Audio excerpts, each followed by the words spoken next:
சொல்லுங்கள், உங்க கனவு சொல்லுங்க. இவர் நிறைவேற்றுறோம். ஆமா, எனக்கு நயன்தாரா போகணும். இவர் கனவு நிறைவேற்றுறா? இவன் கேட்பான், நயன்தாரா எனக்கு கல்யாணம் பண்ணி வைன்னு கேட்பான்.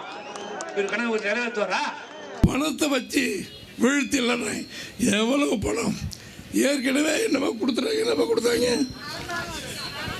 ஹாட் பாக்ஸ், அதெல்லாம் 100 ரூபாய்க்கு வைக்கலாம் கொடுத்துருக்காங்க. அப்புறம் சேலையே கொடுத்துருக்காங்க. எப்படி பாவாடை இல்லாமல் கட்டுறது பொம்பளை எல்லாம் கேட்குறாங்க. அதை மாதிரி அதுதான் கத்திரிக்காய், இந்த ஒல்லியா இருக்குது பாரு அதுதான் முருங்கைக்காய், இந்த குண்டா இருக்குது பாரு இந்த பிள்ளையெல்லாம் அது மாதிரி இருக்கிறதெல்லாம் பூசணிக்காய்ங்கிறானுங்களா. இப்படி ஒரு ஆளை வச்சுக்கிட்டு இப்படி ஒரு ஆளை எம்எல்ஏவா தேர்ந்தெடுத்தா இந்த நாடு எப்படி இருக்கு? 5 மணிக்கு எதுக்கு 5000 ரூபாய் போடுற பயம்? ஏன்னா எடப்பாடி என்ன பெண்களுக்கு ஒன்ன மாதிரி மூக்குத்தி இருக்கா, கம்மல் இருக்கா, நீ விட்ட புருஷன் இருக்கான்னு கேட்டிருப்ப.